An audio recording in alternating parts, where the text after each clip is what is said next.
Hello everyone, how you doing? I just wanted to talk a little bit about hidradenitis, some facts, fiction, and my opinions about it.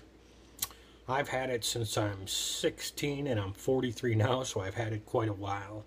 I wasn't diagnosed until I was 33. The Mayo Clinic finally gave me a name for what I have. We're going to cover a few things. I have stage 3. In my opinion, and some doctors, stage 1 and 2 are more topical. Stage 3 comes from the inside out. That's why it's hard to manage.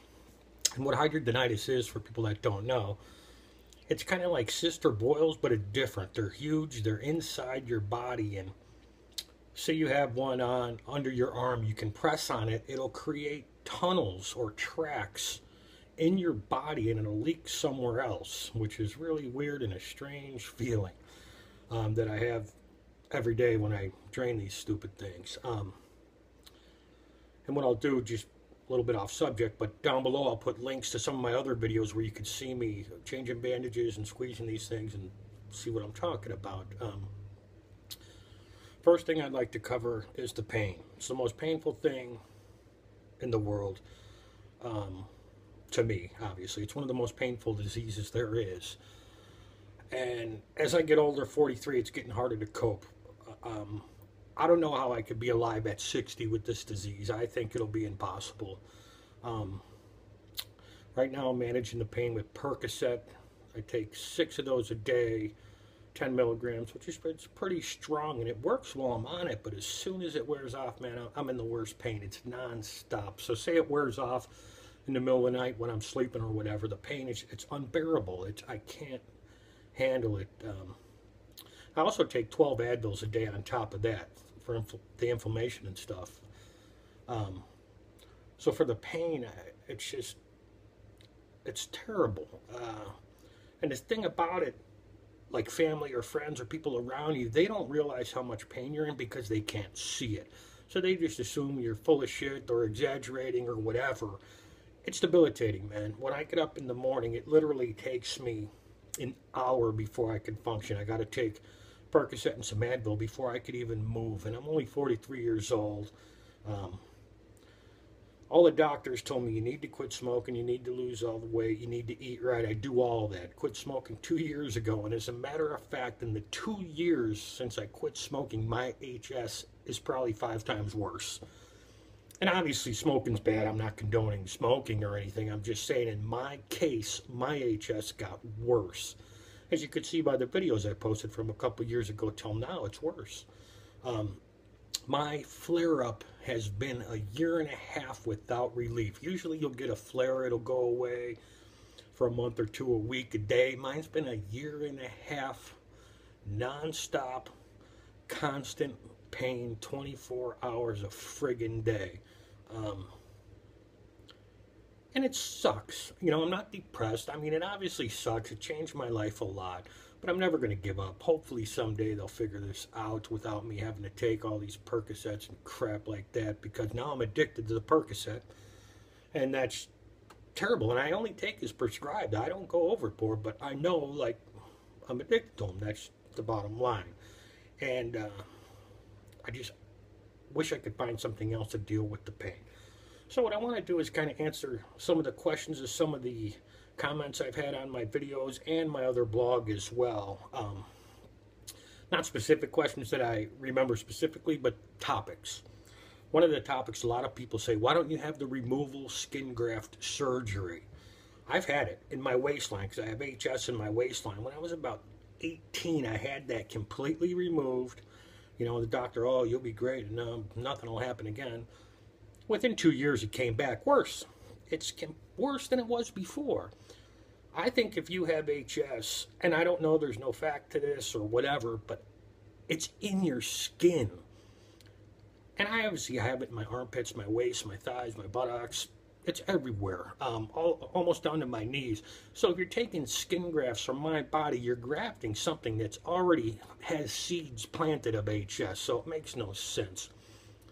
A lot of people say, oh, you need the surgery. I do know a few people besides me who've had the surgery that it's come back as well. So 99% of the people that have the surgery, it's going to come back. And if you say no, you don't believe me, contact me in a year after your surgery. It will be back. Also, when you get the surgery in your armpits, they remove all the skin, everything, down to muscle. So you lose all that function as well. So my armpits aren't the worst of mine, so I'm not going to even consider getting it there. Plus, I need my mobility to my arms. On the times where I actually do feel good, which might be 2, 3, 4 hours, you know, if I take some Percocets and I slept well or whatever, I like to go out and golf or just do something so I don't go friggin' crazy. And I need my mobility. Another myth. Everybody with HS is a fat ass or they're lazy or stupid shit like that. You see comments like that all the time. Or they're losers or bums, blah, blah, blah. People with disability or bums, blah, blah, blah. 2004, I owned a business. I was pulling in 400 to 500 grand a year myself. I was doing well. I was doing very well. But then as my HS started getting worse, and worse, I actually had to close down my business. And, you know, I went from making 400 grand a year to now I'm on disability making, you know, not that much, obviously. And all that money that I did make with the business went all into doctors. And I started going to the Mayo Clinic. My insurance wouldn't cover it, so I'm paying out of pocket. You know, every time they lance a little cyst or whatever, there's $6,000, $10,000, $15,000. So I spent all of my money on medical trying to figure out this friggin' disease. All of it. Don't have any of it. But that's not what bothers me. My point is, we're not all lazy. I'd love to work. You know, I would rather be at work all day, 10 hours a day, than sitting at home going stir crazy and going nuts. I also have a mother that's bedridden. So me being as sick as I am, I have to take care of my mother full time, which is, it's so hard, it's unbelievable. But I will do anything. It's my mother, obviously. I'll do whatever it takes. So again, the point being, people that get disability, that suffer with this disease, it's kind of a catch-22 because people think you're a loser, you're lazy, blah, blah, blah, but they can't see it. Same thing if I park in a handicapped spot. People look at me like I'm friggin' nuts, and it's like, if you only knew the pain that I have in my ass and my legs, you know, you would probably be apologizing.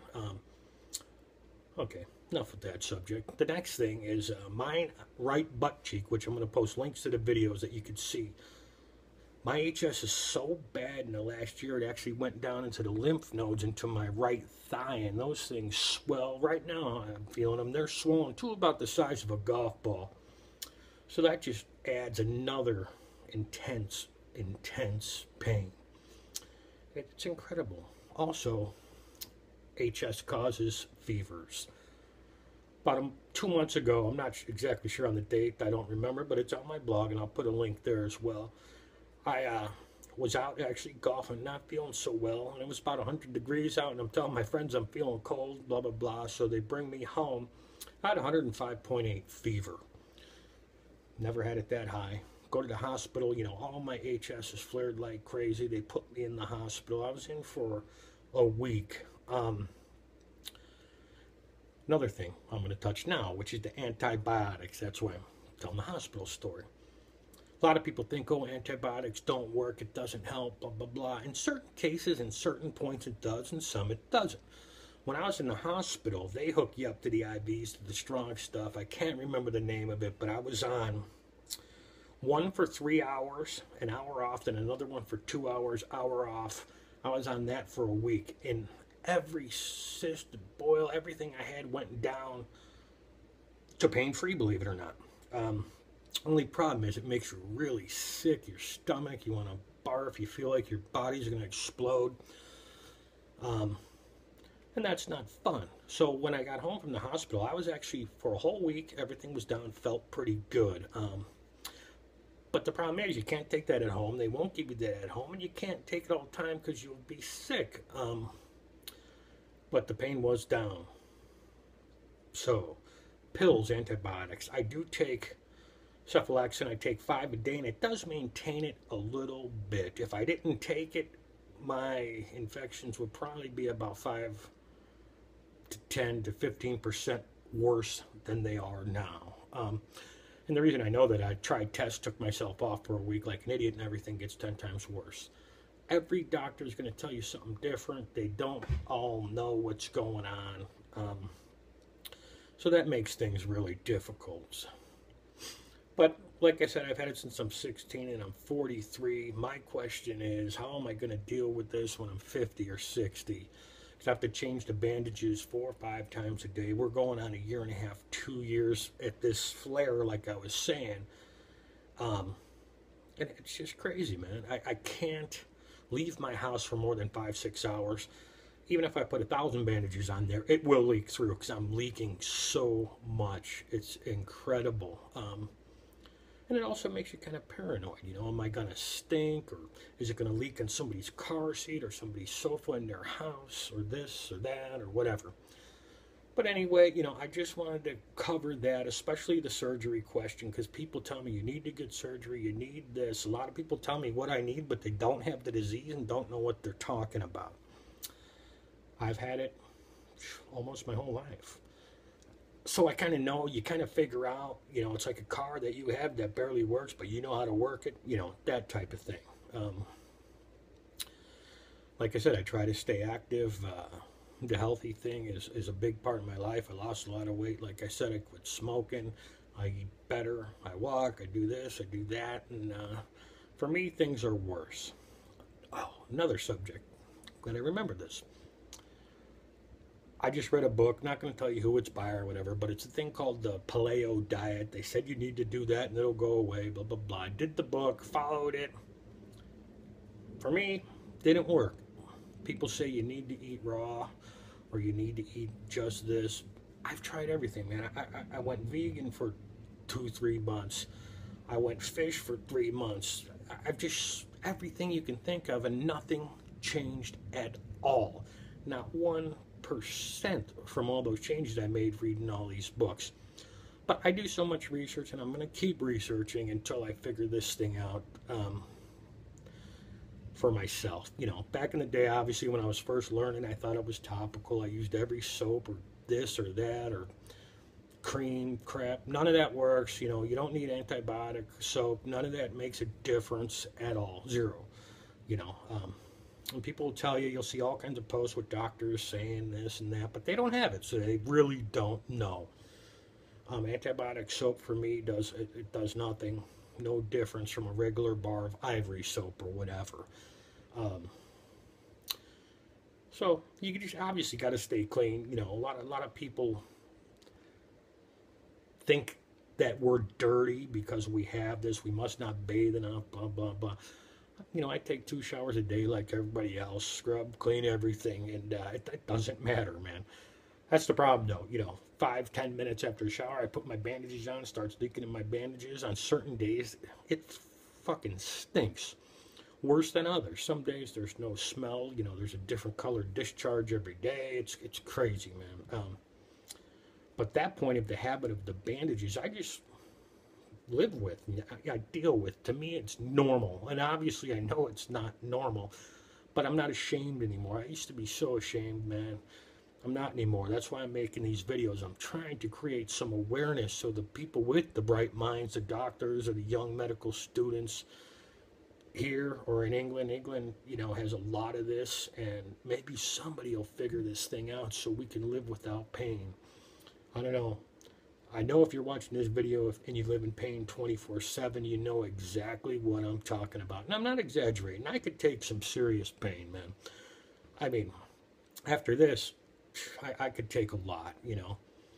So I just want to thank you for watching my videos and listening to this rant. Today was a really shitty day, so I kind of wanted to just vent and talk about it because personally in my life, I don't have people to talk to face-to-face about this because they don't understand. They think I'm full of shit, or they think I'm exaggerating. They don't fucking read my blog or any of this stuff. They just, oh no, you know, the fake facade. So thank you guys for listening, man. I love you. And please comment below and check out the other videos I'll put of the blood and the pus and all the gore. It's actually shitty, but I'd like everybody to see it so they know what's going on. So again, I thank you for watching and have a great day.